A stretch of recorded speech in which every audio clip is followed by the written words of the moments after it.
Aujourd'hui, on est heureux de rencontrer l'honorable Jean-Yves Duclos, qui est président du Conseil du Trésor. Jean-Yves, je vous invite à vous présenter et expliquer un peu c'est quoi votre rôle exactement. Bien, bonjour Anne-Sophie et surtout bonjour à tous ceux qui nous écoutent. Je ne vous vois pas, mais je sais que vous êtes là et que vous allez m'écouter attentivement au cours des prochaines minutes. Mais je veux surtout vous dire merci de prendre le temps d'avoir cette conversation, Anne-Sophie et tout le monde qui nous écoute. C'est vraiment pour moi un grand privilège de parler aux élèves de ma circonscription.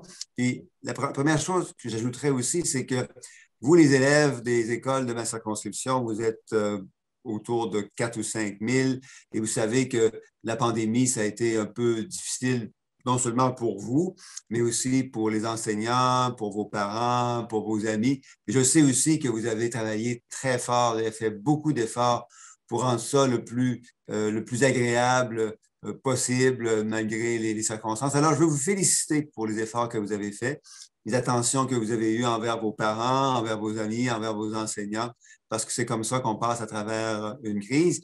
Maintenant, Anne-Sophie m'a demandé de me présenter. Bien, moi, je suis aussi un enseignant. Dans mon ancienne vie, avant que je fasse la politique en 2015, j'ai été enseignant durant plus que 20 ans. J'ai commencé, même avant ça, à faire de la suppléance dans les écoles secondaires. J'ai ensuite étudié à l'université pour devenir professeur, ce que j'ai fait donc, durant une vingtaine d'années. En fait, toute ma famille, c'est une famille d'enseignants. Ça inclut ma conjointe, ça inclut ma sœur, ça inclut mon père, ma mère, ma belle-mère et beaucoup d'autres personnes. Donc, moi, je suis dans une famille d'enseignants, puis j'ai toujours été très à l'aise et très heureux à côtoyer les enseignants. Je les salue d'ailleurs, ceux et celles qui nous écoutent aujourd'hui. Donc, je suis parti d'un rôle d'enseignant. J'ai enseigné l'économie à l'université durant 22 ans, à un rôle de personnage politique, d'homme politique, et d'être surtout un député. Un député, bien, c'est un représentant. Le mot député veut dire représenter. Quand on est député, on représente ceux et celles qui nous ont élus. C'est ce que j'ai la chance et le grand privilège de faire depuis 2015. Alors, évidemment, vous êtes trop jeunes, ceux qui m'écoutent présentement, dans la plupart des cas, pour voter, mais vos parents, vos enseignants, eux, ont pu voter. Et comme ils ont voté majoritairement pour moi, c'est moi qui ai été élu en 2015 puis en 2019. Puis c'est ce grand privilège que j'ai de jouer le rôle de député qui est d'écouter, comme on va en parler beaucoup aujourd'hui ensemble, Anne-Sophie, c'est d'écouter, d'être très à l'écoute, très proche des gens que l'on représente pour pouvoir parler en leur nom, pour pouvoir exprimer leur voix. Mais en plus d'être député, bien, j'ai ce que Anne-Sophie a déjà dit, le rôle d'être président du Conseil du Trésor. Alors là, c'est assez compliqué. Hein? Qu'est-ce que ça veut dire, ça? Qu'est-ce que ça fait dans la vie, un président du Conseil du Trésor? Bien, dans toute organisation, y compris, je sais pas, une ligue de hockey, souvent, ça peut être un organisme qui aide les jeunes, ça peut être une petite entreprise privée. Dans la plupart des organisations, il y a ce qu'on appelle un conseil d'administration. Le conseil d'administration, c'est là pour aider le directeur d'école, la directrice d'école, ça peut être pour aider la personne qui est responsable de cet organisme qui aide les jeunes. Donc, c'est pour aider les employés à faire du mieux qu'ils peuvent là, dans leur travail. Donc, le conseil d'administration, c'est un peu comme un groupe de responsables qui sont là pour aider les autres à faire du mieux qu'ils peuvent. Et il y a toujours un président dans ce conseil ou une présidente dans le conseil d'administration. Et c'est moi, mon rôle à moi, c'est d'être le président du conseil d'administration du gouvernement canadien.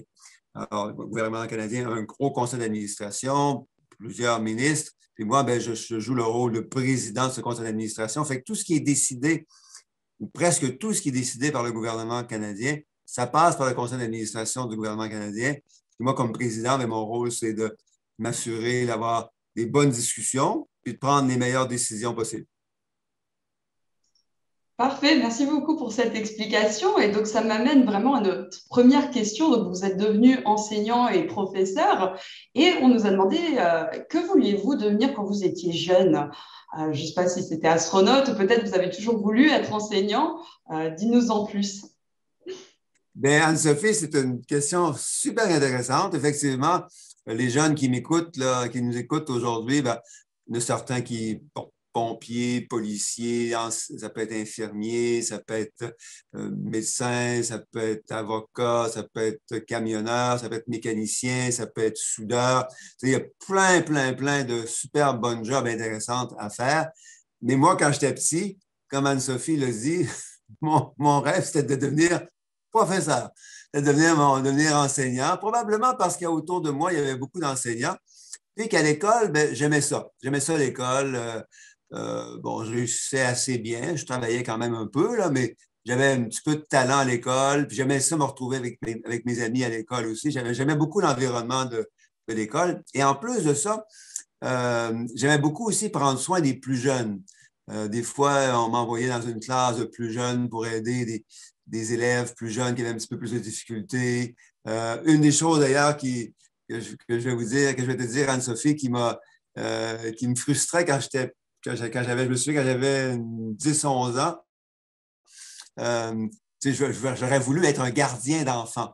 Mais dans mon époque, il y a déjà pas mal d'années, les gars, ils ne s'occupaient pas des enfants. C'est les gardiennes. C'est les filles de 11, 12, 13 ans qui avaient le droit et la chance de pouvoir aller dans la maison du voisin, prendre soin des enfants quand les parents étaient partis. Puis s'amuser avec les enfants, tout ça. Mais un gars, ça ne faisait pas ça. Un gars, dans ce temps-là, ça ne pouvait pas être un gardien d'enfants. Les filles avaient le droit, mais pas les gars. Moi, je trouvais ça frustrant parce que j'aimais ça, aller prendre soin des plus jeunes. Et, entre autres, quand il y avait des devoirs de mathématiques, parce que j'aimais beaucoup les mathématiques, c'était d'expliquer des mathématiques aux plus jeunes. Je trouvais des petits exemples pratiques, là, des choses qui rendaient les mathématiques intéressantes. Puis, j'aimais ça leur expliquer comment faire des mathématiques. Alors, ça a commencé quand j'étais à l'école primaire. Je voulais devenir prof. Puis, effectivement, c'est ce que je suis devenu plus tard. Je suis devenu enseignant, je suis devenu prof, comme je l'avais rêvé, puis comme beaucoup de gens autour de moi l'avaient fait. Bah, merci beaucoup pour la réponse. Je trouve ça fascinant de voir l'évolution. Vraiment, au moins, vous avez bien suivi votre rêve d'enfance. Ça m'amène donc. Alors, maintenant, on va passer un peu à un type de question un peu différent. Alors, comment déterminez-vous ce que veulent vos électeurs? Comment vous faites? Comment ça se fait? Comment on travaille avec les électeurs? Bien, en fait, Alors, c'est plus comment déterminez-vous ce qu'ils veulent? Ah oui, ben c'est très bien. Une excellente question, Anne-Sophie. Ben, moi, ma job, là, je dirais que sur 10 heures que je passe, il y en a au moins 9 qui consistent à écouter. Donc, 9 heures sur 10, c'est écouter les autres. En fait, pour les enseignants qui nous écoutent, je dirais qu'il y a une bonne partie d'un rôle de prof et d'enseignant qui est aussi d'écouter. Parce que moi, dans ma job comme enseignant, évidemment, je parlais beaucoup, j'expliquais, tout ça. Ça, c'est normal. C'est le rôle d'un enseignant d'expliquer. Mais un bon enseignant est aussi quelqu'un qui est capable d'écouter beaucoup ses élèves ou ses étudiants. Et en politique, c'est exactement la même chose. Un bon politicien ou une bonne politicienne, c'est quelqu'un qui est capable d'écouter, même si des fois, ce qu'on entend, ce n'est pas exactement ce qu'on aimerait ça entendre. Hein, des fois, on entend des opinions qu'on ne partage pas. Ce serait plus agréable d'entendre des choses qu'on croit déjà être vraies ou avoir des opinions qui sont alignées avec les nôtres. Mais ce n'est pas ça qui est le plus important. L'important, c'est d'accepter d'entendre des choses qui ne sont pas celles qu'on pense au début. C'est un petit peu comme ça dans la vie. Quand on se fait des amis, euh, mais on ne se fait pas des amis qui sont identiques à soi-même. On est tous différents. Puis la raison d'ailleurs pour laquelle on a du plaisir à être ensemble, souvent, c'est parce qu'on est différents les uns les autres. Si on était tous pareils, bien, ce serait plate. Alors, c'est la même chose en politique. Côtoyer des gens qui sont différents, puis ont des opinions différentes, bien, c'est vraiment intéressant. Moi, ça me donne beaucoup de motivation, ça me donne beaucoup de plaisir. Alors, comment on les écoute? Bien, j'en appelle à tous les jours. En fait, une excuse que j'ai de parler à du monde à tous les jours, c'est que j'ai des dates d'anniversaire de gens qui m'ont donné leur date d'anniversaire pour toutes sortes de raisons, puis ils ont accepté que le jour de leur anniversaire, je les appelle. Quand c'est leur fête, donc à tous les jours, il y en a plusieurs, je les appelle, puis je prends des nouvelles, puis je leur dis, ben, qu'est-ce que vous en pensez? Comment ça va aujourd'hui? Qu'est-ce que vous dites de ce que le gouvernement canadien fait?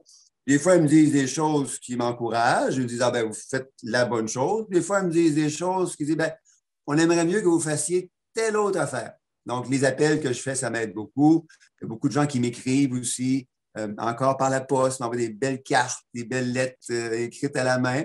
Des fois, évidemment, c'est par email, par courriel. Il y a beaucoup de gens aussi qui appellent les gens de mon équipe à tous les jours. On reçoit des appels de plein de monde. Puis en plus, ben, souvent, on organise ce qu'on appelle des assemblées. Une assemblée, là, c'est comme, on dit, ah, c'est pas comme un gros party, mais c'est un party sérieux où on invite du monde. On dit, ben là, venez dans telle salle, puis venez dire ce que vous en pensez, ce que vous pensez de tel sujet. Bon, avant la pandémie, bien évidemment, on faisait ça en personne, dans une salle. Souvent, on servait un petit goûter, des jus là, pour remercier les gens, des biscuits, pour remercier les gens de venir se déplacer et dire ce qu'ils pensent. Mais maintenant, depuis quelques mois, on ne peut pas faire ça, évidemment. Fait que là, on fait des assemblées Facebook Live, souvent, ou d'autres, on peut faire Zoom, ou d'autres, mais ça se fait par écran.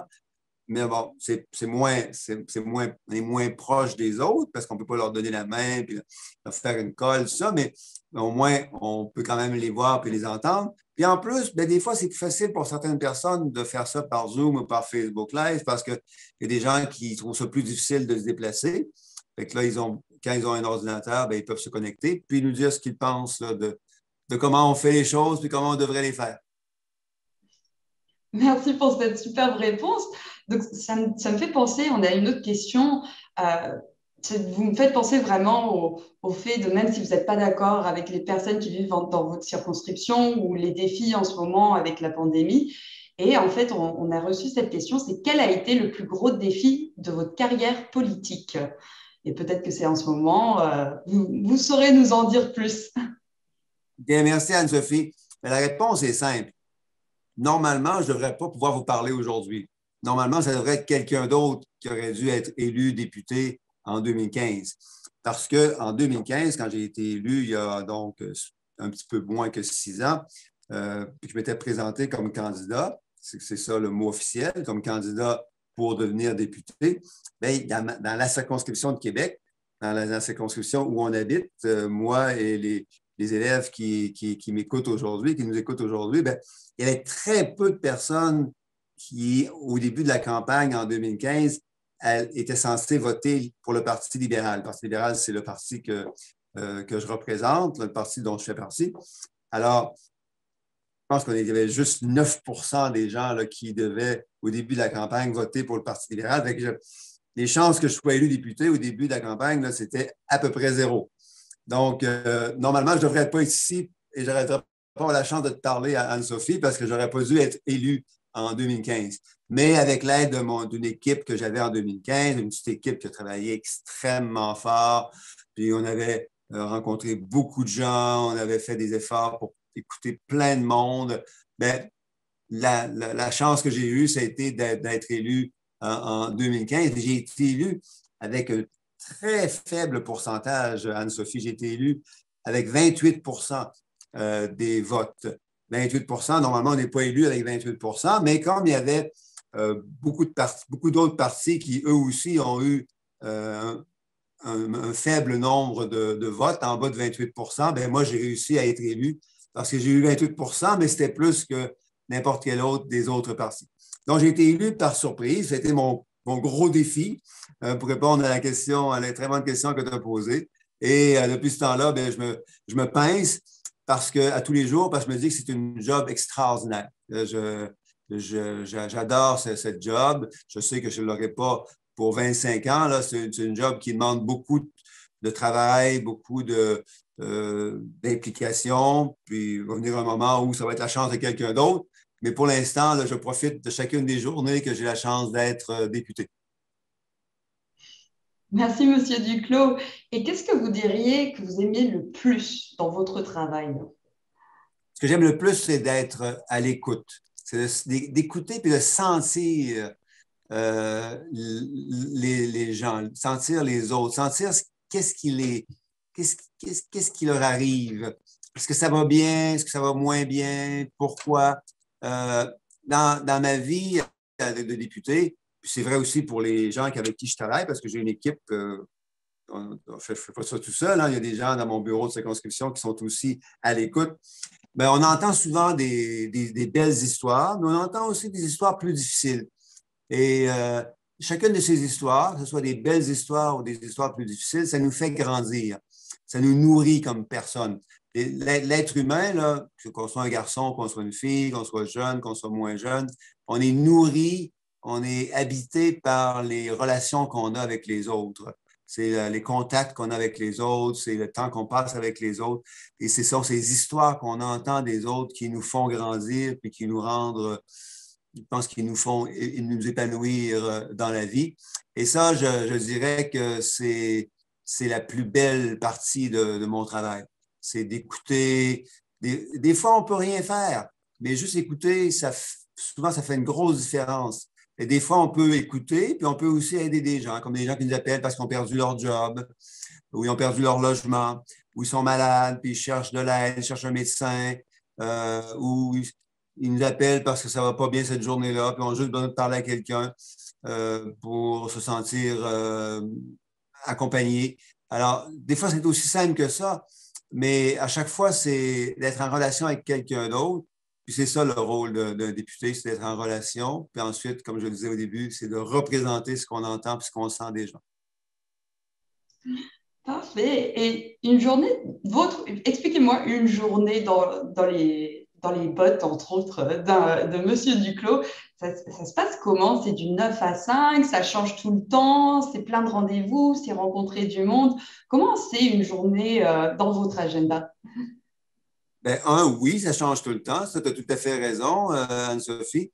Deux, non, c'est pas du 9 à 5. C'est beaucoup plus changeant que ça. Souvent, et là, je ne veux pas faire peur à personne. Je sais que vous êtes les élèves qui m'écoutent, là, certains d'entre vous auraient peut-être envie un jour de faire de la politique et d'être député. Donc, je ne veux pas vous faire peur, mais je peux vous dire que les journées de député, bien, ça peut commencer à 7h, 7h30 le matin, puis ça peut se terminer à 10h le soir.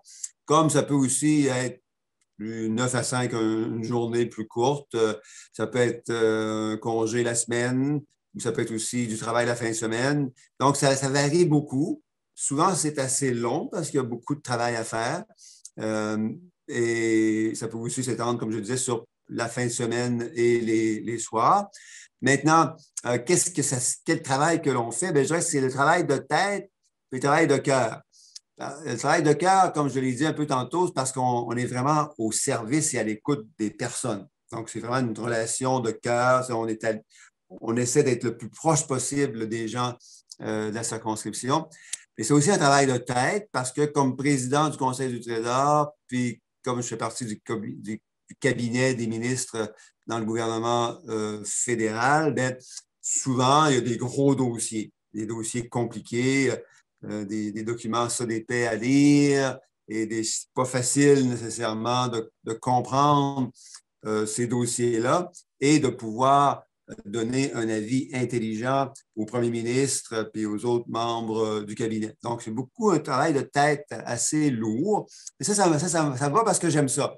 Comme j'ai été prof durant 22 ans en économie, je suis habitué des choses compliquées, je suis habitué d'en faire.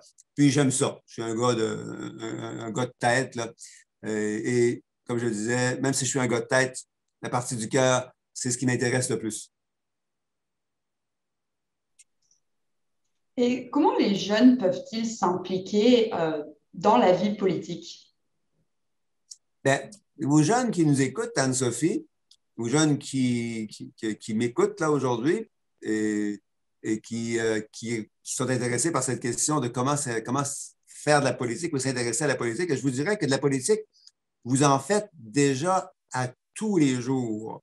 La politique, pour moi, là, c'est la façon d'être bien ensemble, même si on est différent. Hein? Parce que on retourne un petit peu en arrière. Tantôt, on disait qu'on est tous différents, puis c'est super parce que c'est pas mal plus fun d'être avec des gens différents qu'être avec des gens qui sont identiques à soi-même. Parce que si on était tous pareils, ce serait plate. Donc, mais être différent, ça veut aussi dire des fois qu'on n'est pas toujours d'accord. Alors, avec des amis, par exemple, ou même en famille, avec son frère, sa sœur, ses parents, on n'est pas toujours d'accord sur tout. Si on voulait, disons, être toujours d'accord avec nos amis, bien, probablement qu'on n'aurait pas d'amis du tout parce que avoir des amis, par conséquent, par définition, c'est de ne pas toujours être d'accord ensemble. Mais s'arranger pour être bien, puis avoir du fun, puis du plaisir, puis de s'épanouir, puis de grandir ensemble, même si on est différents, ça, c'est ce qu'on appelle la politique. La politique, c'est de mettre le monde ensemble, puis d'être bien ensemble. Alors, la politique, on en fait déjà à l'école primaire, on en faisait à la garderie, on en fait tous les soirs quand on retourne à la maison. Et c'est ce que je fais, évidemment, moi, comme député. Donc, c'est de faire sentir aux gens qu'ils ont le droit d'être différents, mais qu'on a tous la responsabilité de travailler ensemble pour être bien dans notre société. Alors, c'est ce que je vous dis, je te dis, tu en fais, vous en faites déjà de la politique. Mais évidemment, ce n'est pas de la politique de 80 000 personnes. Dans ma circonscription, il y a 80 000 adultes, 80 000 personnes qui peuvent voter à toutes les élections. C'est plus 80 000, c'est plus que le nombre d'amis qu'on a dans la vie, évidemment. C'est plus que le nombre de frères et de sœurs qu'on a aussi. Donc, faire de la politique à 80 000, c'est pas pareil comme faire de la politique à 3 ou 4 amis, mais c'est à peu près la même chose. Et moi, donc, pour les jeunes qui nous écoutent et qui aimeraient faire de la politique à 80 000 plutôt qu'à 3 ou 4, je vous encourage à lire et à écouter ce qui se passe dans notre société. Vous vous intéressez probablement déjà à l'environnement, vous vous intéressez à comment les gens peuvent être bien, même s'ils n'ont peut-être pas nécessairement la même chance dans la vie de grandir dans une famille ou dans un quartier qui est solide. On n'est pas tous égaux. On n'a pas tous la chance de grandir de la même manière. Puis il y en a certains qui ont une meilleure santé, d'autres qui ont un meilleur job, puis d'autres qui ont plus de talent à l'école, d'autres plus de talent dans les sports. C'est un petit peu ça qui vous intéresse, je pense, comme objectif. Comment est-ce que chacun peut avoir une chance d'être bien puis de grandir dans la vie? Comment est-ce qu'on prend soin de notre environnement, la nature, l'air pur, l'eau propre, la biodiversité? Comment est-ce qu'on protège les espèces au Canada et ailleurs dans le monde? Je vous encourage à vous intéresser à ces questions-là qui vous intéressent probablement déjà, puis de prendre avantage des opportunités qui se présentent. S'il y a un conseil d'étudiants ou d'élèves à l'école, ben, pourquoi pas essayer? Plus tard, quand vous serez plus vieux, moi, j'ai un conseil jeunesse pour les jeunes à partir de 15-16 ans jusqu'à 25 ans. Dans mon conseil jeunesse, là, sont une trentaine de jeunes super allumés, super intelligents, super engagés. Ils se parlent régulièrement. Ils font de la politique sans avoir besoin d'être élus. Intéressez-vous puis engagez-vous, c'est la meilleure façon de faire de la politique. Merci beaucoup. C'est bon à savoir pour les élèves qui nous regardent qu'il y a un conseil jeunesse. C'est une autre belle opportunité pour s'engager. Je voulais aussi vous demander, est-ce qu'il y a quelqu'un dans votre vie qui vous a inspiré, qui a eu un impact, un rôle, qui a fait vraiment... Enfin, qui c'est qui vous a inspiré dans votre carrière, je dirais? Bien, je vais vous parler de quelqu'un qui s'appelle Gandhi. Bon, c'est quelqu'un que moi, je n'ai pas connu. Il est décédé il y a longtemps. Puis, en plus, quelqu'un qui a habité en Inde, qui a grandi en Inde, qui a vécu un peu ailleurs qu'en Inde, mais il a surtout été actif en Inde. Donc, les jeunes qui m'écoutent maintenant, là, c'est pas sûr que vous avez déjà entendu parler de Gandhi. Mais un jour, je pense que vous allez entendre parler de Gandhi. Il a fait beaucoup de choses, travaillé pour la paix, la politique qui rassemble les gens plutôt que de les diviser. Hein, au lieu de se taper dessus, comment est-ce qu'on fait pour se réunir et avancer ensemble? Il a fait des grandes choses pour l'environnement, protéger l'environnement naturel, éviter la surconsommation. Il y avait une très belle philosophie de proximité, de simplicité, de rencontrer n'importe qui, puis d'être à l'aise avec n'importe qui. C'est quelqu'un d'assez extraordinaire comme être humain. Puis une chose qu'il a dite, puis que j'utilise souvent, c'est qu'il dit, souvent on veut changer les choses ou changer les autres, mais la personne ou la chose qu'il faut changer, surtout, c'est soi-même. Le changement, là, c'est c'est sur nous-mêmes qu'il faut surtout l'appliquer, l'apporter. Et plus tard, ou parfois en conséquence, sur les autres personnes ou sur d'autres choses. Au lieu de toujours penser, toujours espérer changer les autres parce qu'on trouve qu'ils devraient être différents, bien, pourquoi ne pas penser à se changer soi-même? Donc, il disait, soyez le changement que vous voulez voir. C'était son expression. Soyez le changement que vous voulez voir. Je trouve que c'est une belle réflexion. En tout cas, moi, dans ma vie, là, je me rends compte très souvent, je pense trop souvent, je pense à vouloir changer les autres. Ce serait pas mal plus facile si l'autre était comme ça pour pouvoir travailler ou vivre avec lui. Et finalement, on s'aperçoit que ce serait beaucoup plus simple si moi, j'acceptais de changer pour profiter de ce que l'autre peut m'offrir. Hein, parce que si on veut toujours changer l'autre, c'est moins facile de changer l'autre que de se changer soi-même.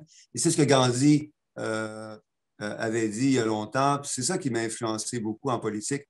Au lieu de trop penser à changer les autres, moi, je peux me changer moi-même et me rendre plus utile pour autrui. C'est une belle philosophie de vie, en tout cas. Merci d'avoir partagé ça avec nous. Donc, en ce moment, on est en pleine pandémie, d'où le pourquoi du comment. Donc, on est en Zoom en ce moment avec vous en direct. Je voulais savoir comment cette pandémie affecte-t-elle votre quotidien et est-ce que vous pensez qu'il va y avoir des impacts que vous allez voir qui vont rester vraiment dans nos vies quotidiennes? Bien, deux choses. Oui, il y a des impacts, puis je vais les résumer brièvement. Puis oui, il y a aussi des bonnes choses que la pandémie nous a apprises. Alors, d'abord pour les impacts. Bien, comme pour tous ceux qui m'écoutent présentement, qui nous écoutent, Anne-Sophie, c'est sûr qu'il y a des impacts. Et, un petit peu de frustration qui va avec aussi. Tu sais, on ne peut pas voir nos parents, euh, nos grands-parents aussi facilement. On est confiné, on est restreint. Il y a des choses qui ferment. Moi, j'aimais bien ça aller au théâtre de temps en temps, mais là, c'est sûr que ça n'a pas été possible dans les derniers mois.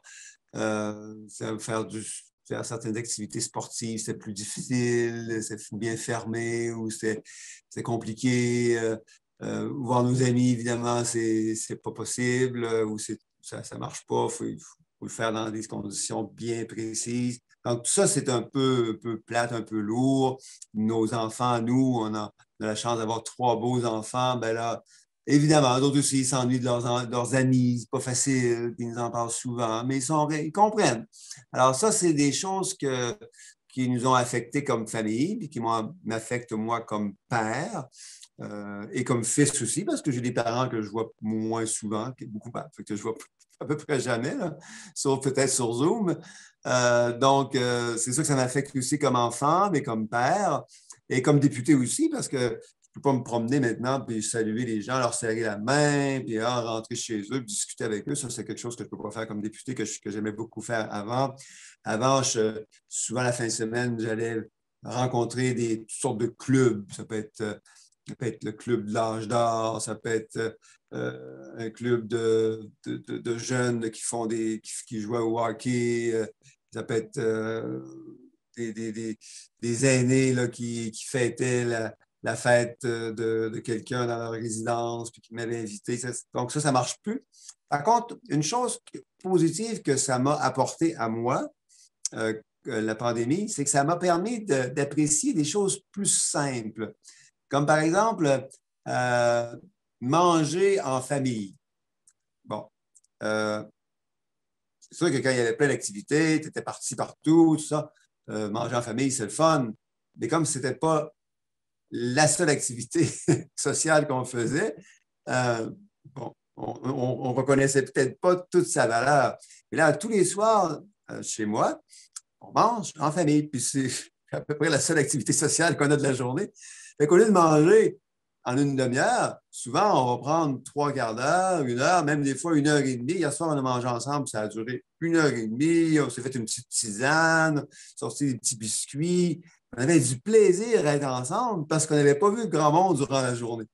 Donc, ça cette proximité familiale plus grande, ça, j'avoue que c'est quelque chose de positif que j'ai beaucoup apprécié au cours des mois. Je pense que nos enfants et ma conjointe et moi, on l'a apprécié. Puis je pense que ça va nous rester après la pandémie. Je pense que ces petites choses comme ça, dont on a appris la valeur, ben, on va vouloir les maintenir par la suite.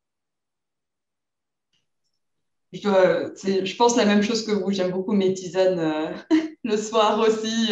Profiter des petites tisanes, c'est sûr, c'est les petits plaisirs qu'on apprécie maintenant et d'avoir un rythme peut-être un peu plus ralenti, pouvoir profiter de soi et prendre soin de sa santé et tout ce que cela entoure. Je ne sais pas si vous voulez dire quelque chose pour fermer. Je vois qu'il est bientôt, on a presque plus de temps. Donc, je ne sais pas si vous avez quelque chose à dire aux élèves de votre circonscription, un dernier mot. Euh, c'est à vous. Bien, merci beaucoup. Je vais le dire. Moi, je vais dire tout simplement que les jeunes et les élèves de ma circonscription, de notre circonscription, sont des jeunes et des élèves inspirants. On a la chance d'avoir à Québec, et c'est vrai ailleurs au Canada, à Québec, des jeunes qui nous donnent espoir dans l'avenir. Avoir espoir dans l'avenir, c'est super important pour les jeunes, évidemment, parce que c'est l'espoir qui nous amène à faire plein de belles choses dans la vie. C'est quand on a envie et qu'on a espoir de grandir qu'on grandit. Mais c'est aussi important pour les moins jeunes. Moi, je rencontre beaucoup d'aînés, maintenant plus par téléphone et par Zoom, et beaucoup de gens plus âgés qui regardent ce qu'on appelle la jeune génération, donc ceux qui nous écoutent aujourd'hui, Anne-Sophie, puis qui ont confiance en l'avenir parce qu'on a des jeunes tellement solides à Québec et ailleurs. Vous êtes très bons. Vous êtes, écoutez, vous qui m'écoutez, là, vous êtes les plus éduqués, les plus informés et donc les plus branchés de toute l'histoire de l'humanité. Il n'y a jamais eu une génération de jeunes comme vous dans l'histoire de l'être humain. Ça fait des millions d'années que l'être humain existe, mais vous, là, en 2021, vous êtes les jeunes les plus avancés, les plus informés, les plus branchés, les plus connectés qu'on n'a jamais connus dans l'histoire de l'humanité. Et ça, c'est une grande chance que vous avez, mais c'est aussi une grande fierté que les gens plus vieux comme moi et comme vous, Anne-Sophie, même si vous êtes encore très jeune, c'est une grande fierté que l'on a, parce qu'on peut avoir confiance en vous.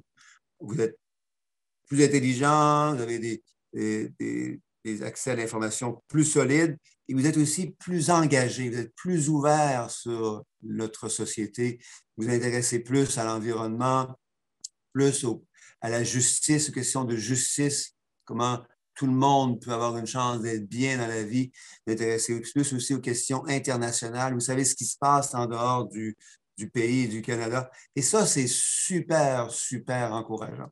C'est très inspirant. Alors, je veux vous dire ça parce qu'on a parlé beaucoup de politique là, depuis quelques minutes, mais c'est ça la politique. Hein? C'est de s'intéresser à ce qui se passe en dehors de nous, avec nos amis, avec notre famille, nos frères et sœurs à la maison, ça c'est de la politique.